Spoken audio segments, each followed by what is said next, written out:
بسم اللہ الرحمن الرحیم۔ السلام علیکم۔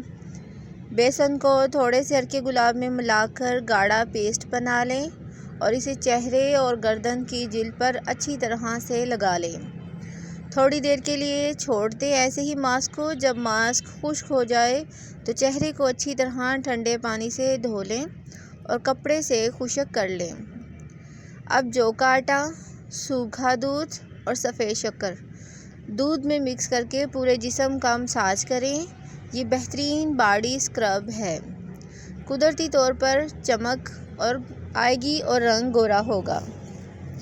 شیشہ چمکانے کے لیے آلو کے چھلکے سے شیشے کو صاف کریں۔ ہر طرح کے داغ اتر جائیں گے۔ پان کا داغ نکالنے کے لیے کپڑے کو دودھ میں ڈبو کر دھوئیں۔ پان کا داغ ختم ہو جائے گا۔ سرکے سے گیس کا چولہا صاف کریں۔ نشانات کے ساتھ ساتھ چکنائی بھی صاف ہو جائے گی۔ نیل پالش کے داغ کو اسپرٹ سے صاف کر کے ٹھنڈے پانی سے دھوئیں۔ لیموں اور چنبیلی کا تیل برابر مقدار میں لیں، دونوں کو ملا لیں، پھر خارش والی جگہ پر مالش کریں۔ خارش ختم ہو جائے گی۔ روزانہ کم از کم 10 منٹ تک ناخن رگڑنے کا عمل نہ صرف بالوں کی نشو و نما کو بڑھانے کے ساتھ ساتھ خون کی گردش کو بھی بڑھاتا ہے اور بالوں کو سفید ہونے سے روکتا ہے۔ سالن میں اگر غلطی سے نمک زیادہ ڈل جائے تو پریشان نہ ہوں۔ اس میں صرف ایک چھلا ہوا آلو ڈال دیں۔ وہ تمام اضافی نمک کو اپنے اندر ایبزارب کر لے گا اور اضافی نمک ختم کر دے گا۔ اگر لیموں کا زیادہ رس حاصل کرنا چاہتے ہیں تو اسے استعمال کرنے سے پہلے اوون میں ہلکا سا گرم کر لیں۔ اگر چاندی کا زیور کالا ہو جائے تو اس پر ٹوتھ پیسٹ لگا کر صاف کریں، زیور صاف ہو جائے گا۔ کھانے سے پہلے ہمیشہ تھوڑا سا نمک چکھنے کی عادت ڈالیں، بہت سی امراض سے محفوظ رہیں گے۔ اگر فرنیچر پر سیاہی کے داغ لگ جائیں تو نیل پالش ریموور سے صاف کیے جا سکتے ہیں۔ برسات کے موسم میں اکثر ہر چیز میں نمی آ جاتی ہے۔ بستر کو نمی سے بچانے کے لیے اس پر ٹیلکم پاؤڈر کا استعمال کریں۔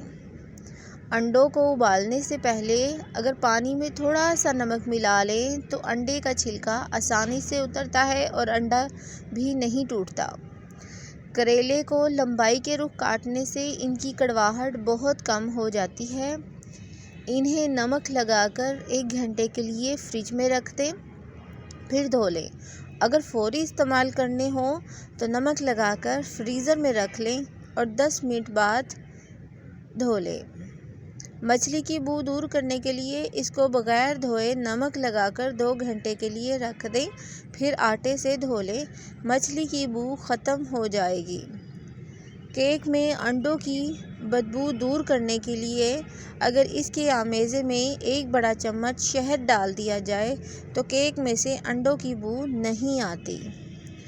بھنڈیوں کو خستہ کرنے کے لیے پکاتے وقت اس میں چند قطرے لیموں کا رس اگر ڈال دیا جائے یا پھر 1 چمچ دہی ڈال دی جائے تو بھنڈی بہت خستہ بنتی ہے۔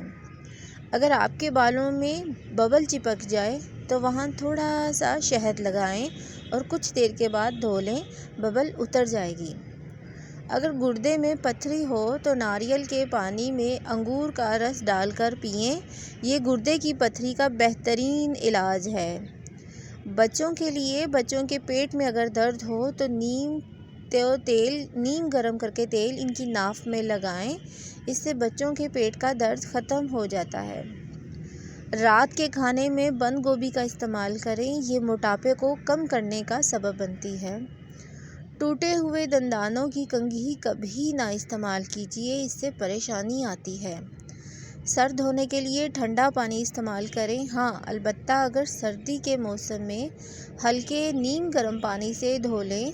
تیز گرم پانی سے کبھی سر نہ دھوئیں، اس سے سر میں خشکی پیدا ہو جاتی ہے اور بالوں کی جڑیں کمزور ہونے کی وجہ سے بال گرنے لگتے ہیں۔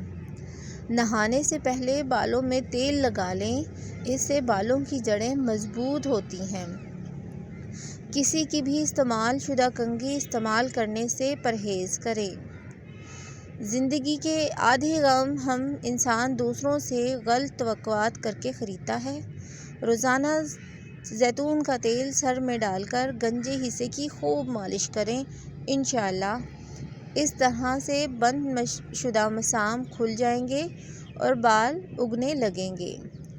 زیتون بالوں کے لیے بہت ہی بینیفٹ ہے، اس سے بال بہت گھنے بھی ہو جاتے ہیں، مگر یہ کام 1 ماہ کرنا ہے۔ سر میں پیاز کا رس تیل کے ساتھ مکس کر کے لگانے سے جوؤں کا خاتمہ ہو جاتا ہے۔ اگر آپ کو میری ویڈیو پسند آئے تو پلیز لائک کیجیے، شیئر کیجیے اور سبسکرائب لازمی کیجیے۔